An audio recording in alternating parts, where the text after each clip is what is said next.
Include now. Brought to you by Even Break.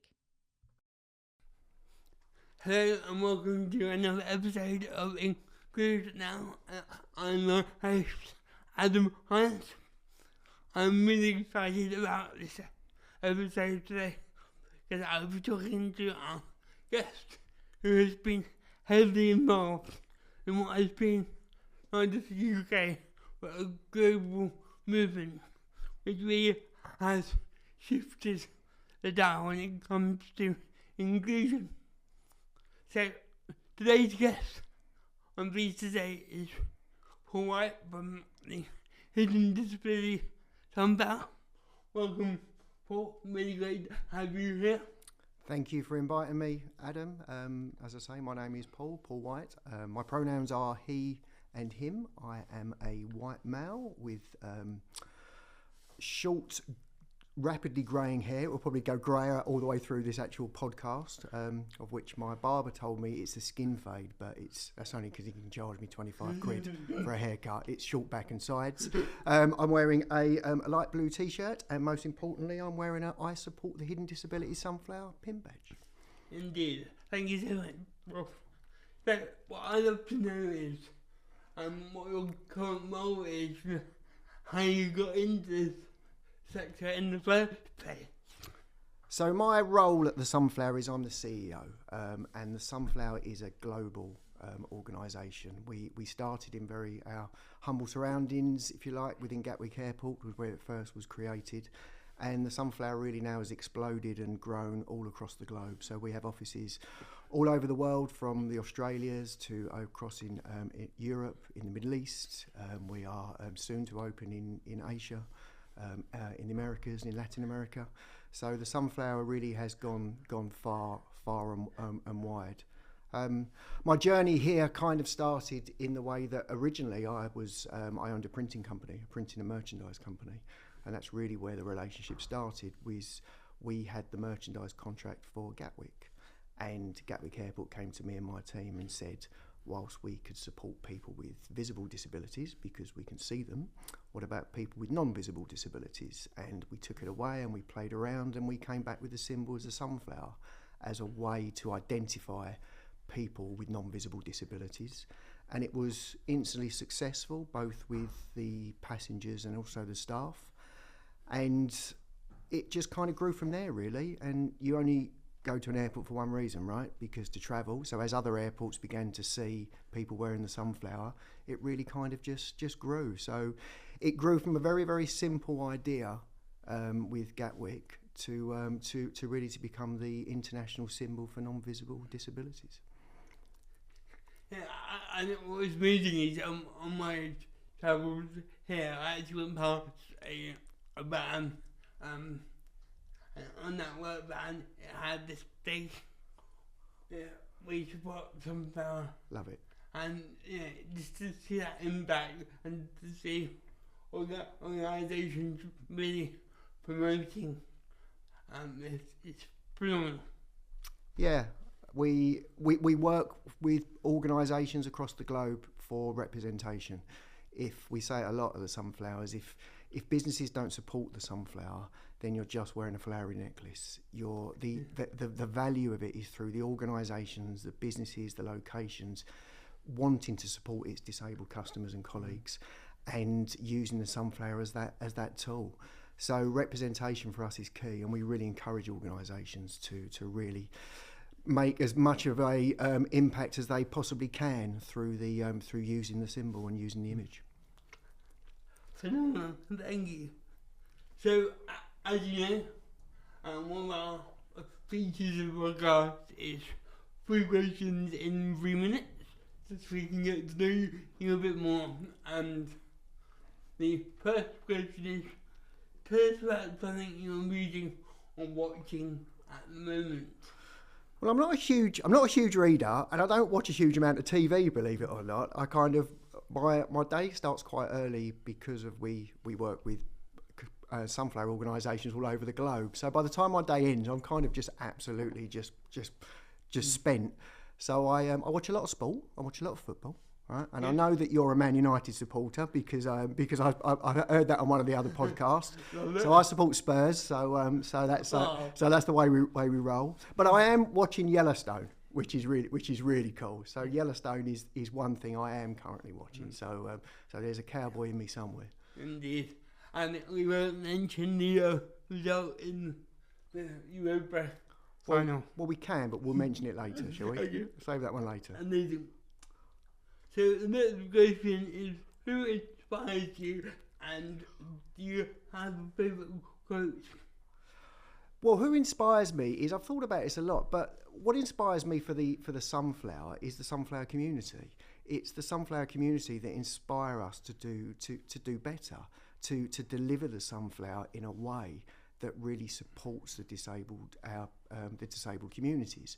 And it's certainly changed during the time that we've used it, or the sunflower has been in society in the way that we've delivered it. But it continues to make me want to strive to do better, for our organisation to do better, because we have a responsibility to the sunflower community. So it's not a single person; it's a group and it's a whole. But that's kind of really what inspires me.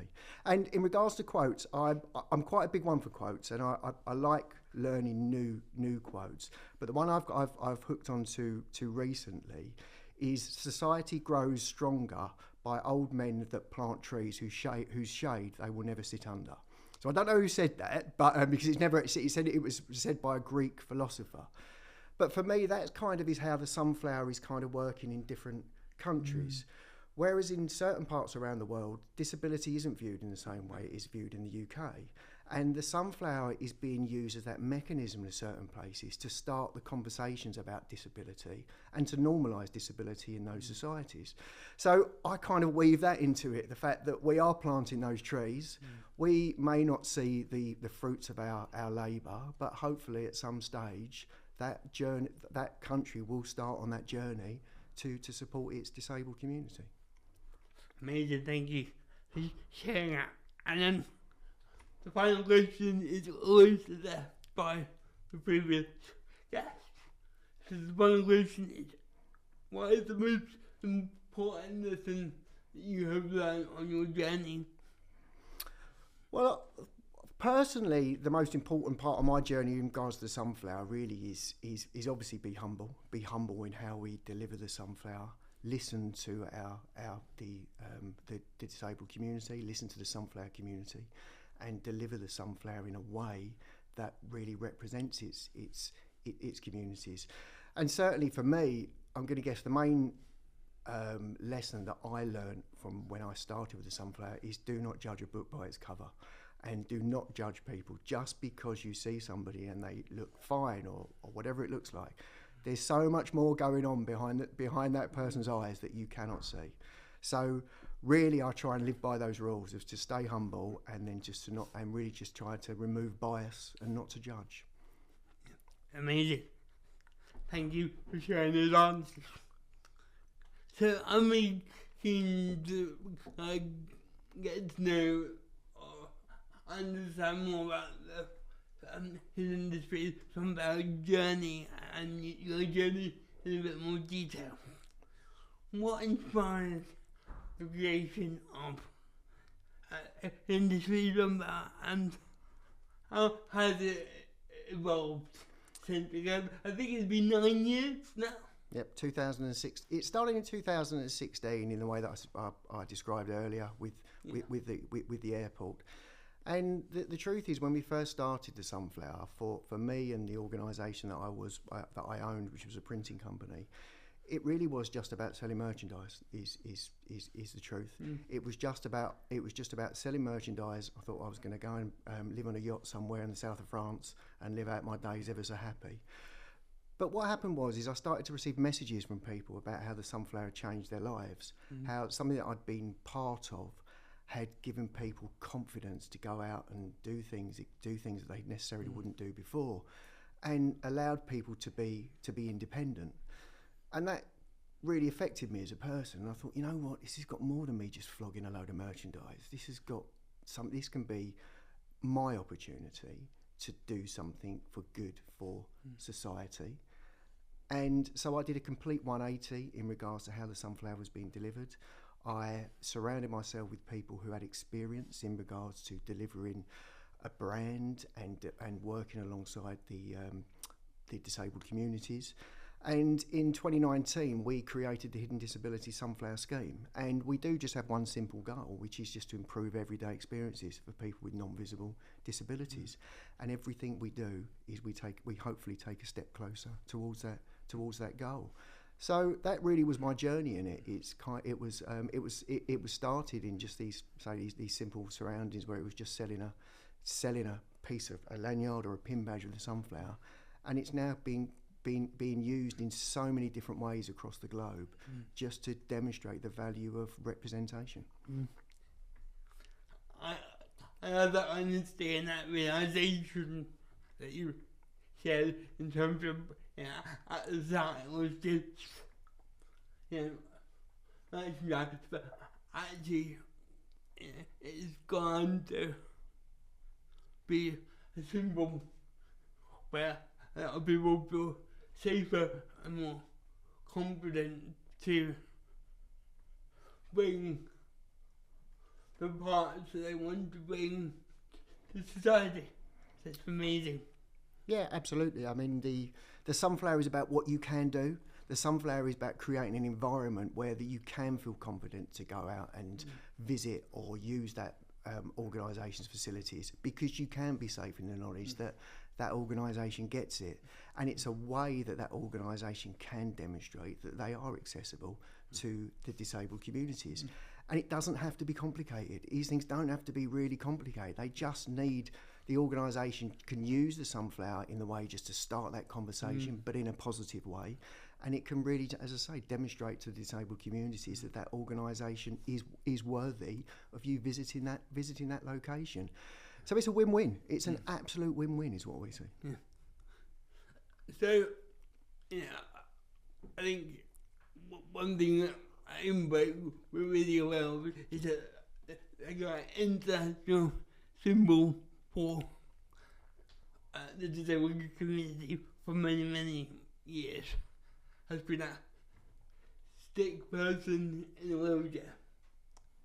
But what we also are really aware is that between 80 and 90% of the disabled community have a non-visible difference.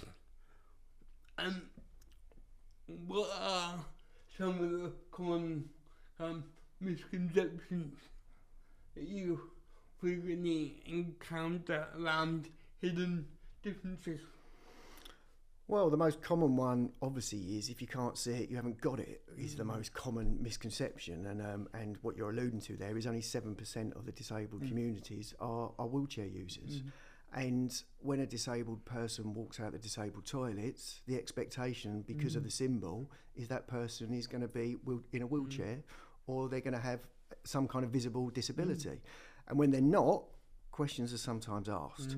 And that's why there was such a need for a symbol for the disabled community that to get behind, that didn't represent a person in a wheelchair. So those misconceptions are always going to be there. That if you can't see it, it doesn't actually exist. And for the disabled communities, it's absolutely exhausting to continue to have to beat the drum on that, continue to have to continue to reaffirm that you have this condition and this is what it means. It's just exhausting. So what the sunflower hopefully has done is hopefully started to take that element out. It doesn't just mean that the person has to wear the hidden disability sunflower to get that support. By the organisation becoming sunflower friendly, it means they've taken the training that understands what hidden disabilities are. They've taken the training not to judge that book by the cover, to kind of see past it and just give everybody a little bit more time and kindness. And that's all we're really asking for from the sunflower movement and from the sunflower as a program. It's just to slow the process down and give that person some extra time. And hopefully, from that, those misconceptions are never going to be completely eradicated from our society. But hopefully, that takes us one step closer to it being so. How do you think employers can continue to create an environment where people with non-visible differences feel safe to request access needs and to be able to share their experiences. All businesses are employing more disabled people than they think they are. Yeah. It's just that that person hasn't disclosed they have a non-visible disability because of that absolute fear of bias, or any future prospects will be withheld. And if an organisation really wants to be inclusive, if it wants to be diverse, and businesses are thirsty for diversity nowadays, you have to create an environment that allows a person to feel comfortable and that to be disclosed. Now that cannot be incumbent on the individual. That has to be incumbent on the organisation to create that environment that gives that person the space.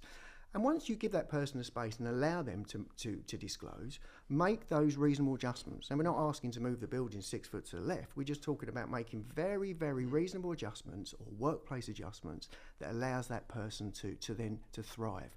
And your business will improve immeasurably. Not only will you get a better performance out of that individual, because naturally they're going to feel more engaged because they feel more supported. Not only are you going to do that, the whole organisation are going to benefit from that. And you are able to demonstrate that your organisation is diverse. So it's about, again, representation. It's about adding disability through the DNA and the structure of your business. Talk about it in your newsletters. Don't shy away from it. Encourage people to bring their authentic self to the actual business. And like, naturally, I'm going to shamelessly plug the Hidden Disability Sunflower here, and the Sunflower really is a way for businesses to do that, is to start those conversations about disability, but in an open and a frank way. And the Sunflower gives those organisations the space to be able to do that. I'm gonna just recall something you mentioned earlier, which I think is relevant here, which is normalising. So by normalising the conversation and by making it, I guess, a visible difference, making barriers, or making difference the norm, will help other people feel more safe to share, and by doing that we can create an even more psychologically safe environment. Yeah, I completely agree. We all know somebody that is disabled, whether it's a friend, it's a family member, it's a work colleague, or it's you. So disability affects all of us. It's a natural part of humankind, if that's the right way to say it. And the other thing to state is as we get older, the chances of us acquiring a disability increases so much more. The disabled community is the only minority that you could join at any time. You could not be part of that community today, but you could be joining it tomorrow through an actual condition. So it's in all of our interests to make disability completely normal past the fabric of our society. I guess removing the barriers into society. Yep, I completely agree. By having these kinds of conversations are key to that journey. As I say, this takes us, hopefully, all of these conversations around with the Sunflower takes us one step closer to that end goal that we have. So, I think it's fair to say that the Sunflower symbol is already widely recognised in public spaces and shops, and certainly travel, which is obviously where it began. Where next? Well, where next for the Sunflower? We have just introduced... So the Sunflower, when we first created the Sunflower, it was an analogue product. I can see you're wearing a Sunflower lanyard, sir. What do you need? And it was all around that. But sometimes that kind of isn't enough.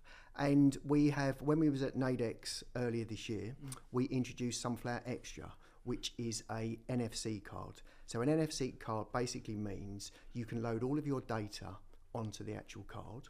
And when you visit wherever you are, you can tap that card onto either your phone or somebody else's phone, and then all the information comes up about you. So you could put your name, your details, your next of kin, and then you can put details of your condition, and then what accommodations you need to work through that environment. So instead of having to continually just explain yourself over and over again, you can now tap the card, and it's been an absolute game changer for businesses and organisations by being able to use that. Certainly environments such as an airport, where you come into an environment, it's noisy and it's loud, and if, for instance, you're very anxious and you become non-verbal through those environments, and you can't explain yourself, you can now tap it. If you've got a speech impediment, or if you've got something that makes it difficult for you to explain yourself to others, you can now tap that card. So we are using the Sunflower Extra as the way that we so we've still got that representation. I can still see you're wearing the Sunflower lanyard, sir, and what do you need? But now we can take that extra step, and that's through Sunflower Extra.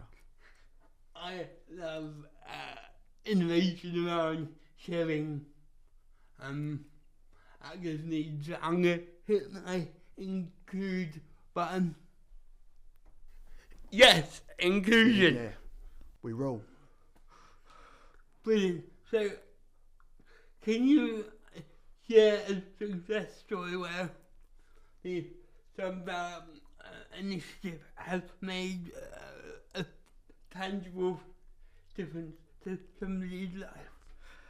Well, there are so many stories that we hear from our team and from individuals who use the Sunflower. But I'm going to go back to which was the pivotal point for me in regards to the Hidden Disability Sunflower Scheme that really changed my mindset. And it wasn't long after the Sunflower was created. A gentleman emailed me, and he had dementia. And he used to play walking football with his mates down at the local sports centre. And because he had dementia, his wife used to drive him there and drop him off, pick him up, bring him home.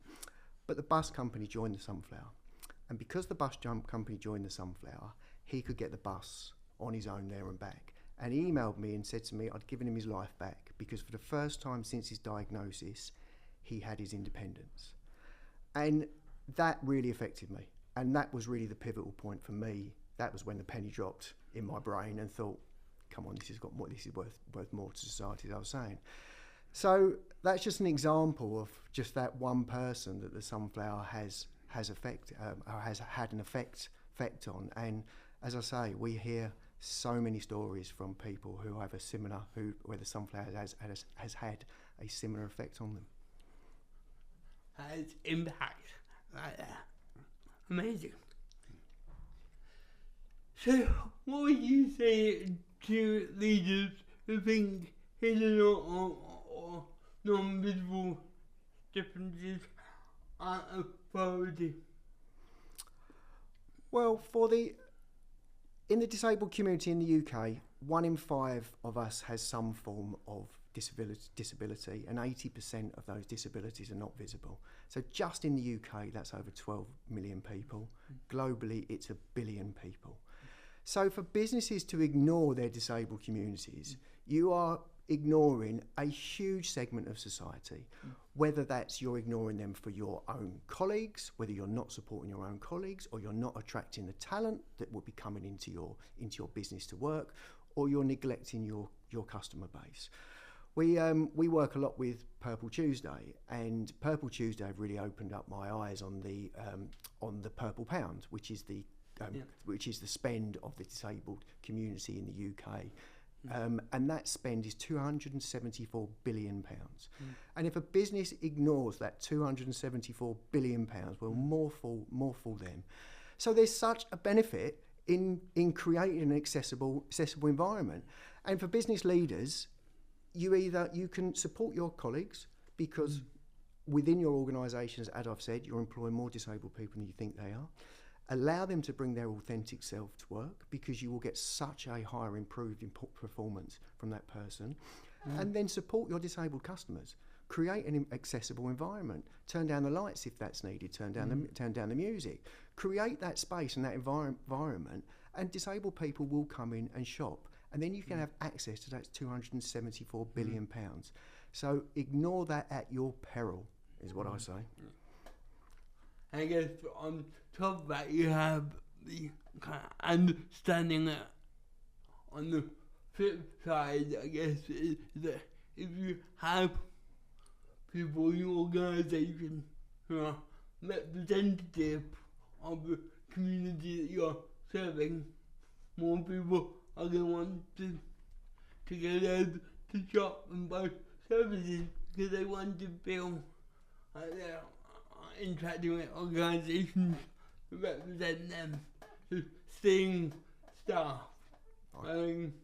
sometimes lanyard, for example, not only does that speak to employees, it speaks to the customers around them. I completely agree. Amazing. So moving on to our next regular feature, I include now just beyond the buzzword. And me, you hear a lot of words in the kind of DEI space that can mean everything and then mean nothing at the same time. So today's buzzword is awareness, and for me, I can be aware that you like coffee and not tea, but I can equally be aware I can equally not give a damn about it. Awareness is fine, but it doesn't, in my opinion, go far enough. So I'd love to know your thoughts on that, and where does true inclusion, or what does true inclusion look like, rather than awareness for disabled people? Inclusion for me means making changes to allow everybody to feel supported, allow everybody to feel part of the community. That's real inclusion. And if that means that I have to make changes to how I act, to what I do, to how my business and my organisation supports its colleagues, well, I'm absolutely going to do that. I'm absolutely going to do that because I personally have seen the benefit of inclusion. And that really is, that's not awareness at all. That is us, that's each individual making that absolute choice that inclusion is key. Now that's going to be different. What we do is going to be very, very different for each individual. But as long as you've got that mindset, as long as you've got that in your locker, and you've got that way of thinking, then, and you go about it the right way, then you will create an inclusive environment to a certain extent. So that's what it means to me. Amazing. Paul, it's been a real pleasure talking to you again today even more, and hearing about what impact industry some of our scheme has had across the globe. So thank you so much for sharing insights and your experiences. It's been really great talking to you. Thank you, Adam. It's been an absolute pleasure. Thank you very much. So, I think we can see from this conversation that normalising